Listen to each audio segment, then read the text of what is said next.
સમાચારોમાં આગળ વાત કરીએ તો વધુ એક સમાચાર વડોદરાથી સામે આવી રહ્યા છે। વડોદરાથી આ સમાચાર સામે આવી રહ્યા છે, જ્યાં વરસાદને લઈ અનેક ગરબા રદ કરવામાં આવ્યા હતા। ગતરોજ વરસાદને કારણે અનેક ગરબા સ્થળોએ ગરબા રદ કરાયા હતા, ત્યારે મોટા ગરબા આયોજકો ગતરોજ ગરબા રદ કર્યા હતા। મંતવ્ય ન્યૂઝે આજે ગ્રાઉન્ડની પરિસ્થિતિનો તાગ મેળવ્યો છે।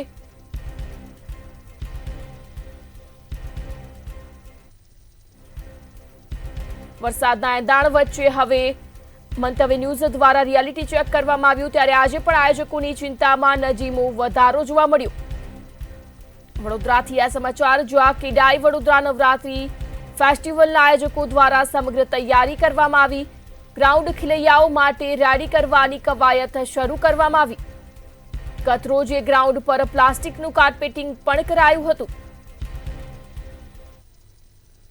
હવામાન વિભાગની આગાહી વચ્ચે વડોદરામાં ગતરોજ વરસાદે ધબધબાટી બોલાવી હતી। વરસાદે ધબધબાટી બોલાવતાની સાથે જ જે ગરબા આયોજકો છે તેમાં ચિંતામાં વધારો જોવા મળ્યો હતો, સાથે જે ખેલૈયાઓ છે તેમાં પણ ચિંતાનો વધારો જોવા મળ્યો હતો। બપોર બાદ પણ ધીમી ધારે પડેલા વરસાદના કારણે તમામ જે ગરબા ગ્રાઉન્ડ છે તેમાં પાણી ભરવાની સ્થિતિ ઉદ્ભવી હતી અને ઠેર ઠેર જે કિચડના દ્રશ્યો જોવા મળી રહ્યા હતા। ત્યારે આજે ઉઘાડો આવ્યો છે અને હવે આયોજકો દ્વારા ગ્રાઉન્ડને ફરીથી દુરુસ્ત કરવાની કામગીરી હાથ ધરવામાં આવી છે। જોઈ શકાય જે પ્રમાણે જે આયોજકો છે તેમના દ્વારા જે કાર્પેટિંગ કરવામાં આવ્યું, પ્લાસ્ટિકનું કાર્પેટિંગ કરવામાં આવ્યું છે, જેથી પાણી જે છે તે ઓછું જાય અને કાદવ કીચડ ઓછું થાય તેને તૈયારીઓ કરવામાં આવી હતી। વડોદરાના આ નવલાખી મેદાન ખાતેનું છે અને આપણી સાથે આયોજક છે, આયોજક સાથે પણ વાત કરવાનો પ્રયત્ન કરીશું અને જાણીશું સમગ્ર કેવા પ્રકારની તૈયારીઓ કરવામાં આવી છે।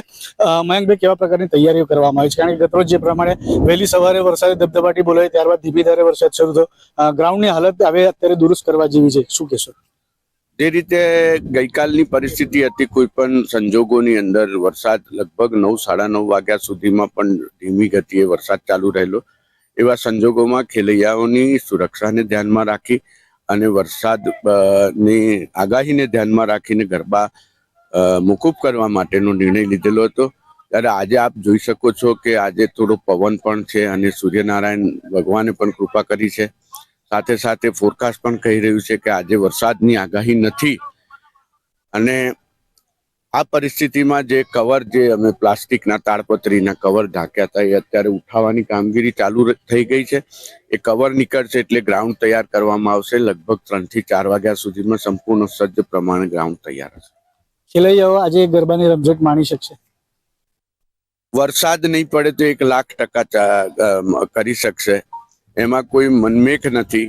એ રીતે અમારી પ્રિપરેશન છે, અમે 4 વાગ્યા સુધીમાં ગ્રાઉન્ડ તૈયાર કરીશું। કેટલા લોકો કામે લાગ્યા છે આ કામમાં? અત્યારે 150 જેટલા લેબર છે ને અમારી આખી ટીમ છે, વત્તા જે કઈ મશીનરી છે તમામ મશીનરી સ્ટેન્ડ બાય છે। જેવા કવર નીકળશે મશીનરીનો ઉપયોગ કરીને ગ્રાઉન્ડ તૈયાર કરવામાં। શું વિશેષ આનામાં તકેદારી રાખવામાં આવી રહી છે ગ્રાઉન્ડ બનાવવા? ગ્રાઉન્ડ બનાવવામાં તો જે નિયમિત પ્રમાણે અમે જે અમારી તકેદારી રાખતા હોઈએ છીએ કે વરસાદ પડ્યો પ્લાસ્ટિક ઉપર પાથરી દીધું અને વરસાદ બંધ રહે એટલે તુરંત જ કામગીરી શરૂ થાય અને ગ્રાઉન્ડ તૈયાર થાય। આપ અત્યારે પણ જોઈ રહ્યા હો તો ગ્રાઉન્ડ એકદમ મજબૂત અને સોલિડ છે, એટલે ગ્રાઉન્ડ તૈયાર કરવામાં માત્ર 1-2 કલાક।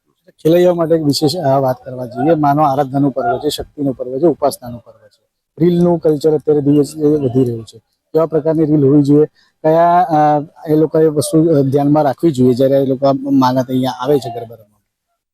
આ માં જગદંબાની આરાધનાનું પર્વ છે, આ શક્તિનું પર્વ છે। જ્યારે તમે માં શક્તિની સન્મુખ જે ગરબા ગ્રાઉન્ડ ખાતે આવો છો તો એ ગરબાનું ગ્રાઉન્ડ તરીકે નહીં પણ એ માનો ચાચર ચોક છે, એટલે દરેક વ્યક્તિએ એક આમાન્ય જાળવવી જોઈએ। આપણા સંસ્કાર અને સંસ્કૃતિ જે છે એ સંસ્કૃતિ પ્રમાણે જે વસ્તુ આજે કઈ થઈ રહી છે તે ખૂબ અયોગ્ય વસ્તુ થઈ રહી છે। ખેલૈયાઓને આપના માધ્યમથી હું એટલું જ કહેવા માંગીશ કે આ રીલનો જમાનો છે, બધી જ વસ્તુ બરાબર છે।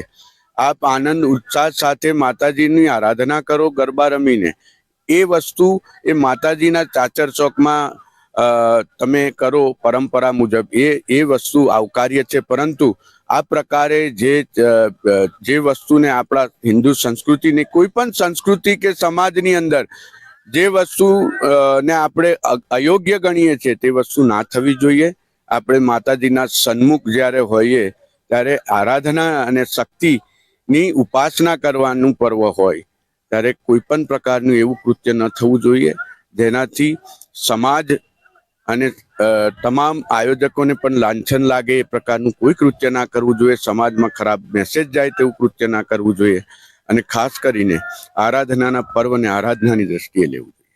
ચોક્કસ એટલે જોઈ શકાય જે પ્રમાણે અત્યારે ક્રીડા વડોદરા નવરાત્રી ફેસ્ટિવલ છે અને ત્યાં જે આયોજકો છે તેમના દ્વારા તડામાર તૈયારી કરવામાં છે. 100 થી વધુ જે લોકો છે તે કામે લાગેલા છે અને આ ગ્રાઉન્ડ છે તે દુરુસ્ત કરવાની કામગીરી તબક્કાવાર જે પાથરેલું જે પ્લાસ્ટિક છે તેને કાઢવાની તૈયારીઓ કરવામાં આવે છે. ત્યારબાદ જે ગ્રાઉન્ડ છે તે લેવલ કરવામાં આવશે અને તેને ખેલૈયાઓ માટે રમવા જેવું કરવામાં આવશે. પણ હવે જોવાનું રહ્યું જે પ્રમાણે અત્યારે કાળા ડિબાંગ વાદળો જોવા મળી રહ્યા છે ત્યારે વરસાદના પણ એંધાણ છે તો આગળ શું આયોજકો દ્વારા નક્કી કરવામાં આવે છે તે જોવાનું રહ્યું. કેમેરામેન કેતન શિંદે સાથે સત્યમ નેવાસ્કર, મંતવ્ય ન્યૂઝ, વડોદરા.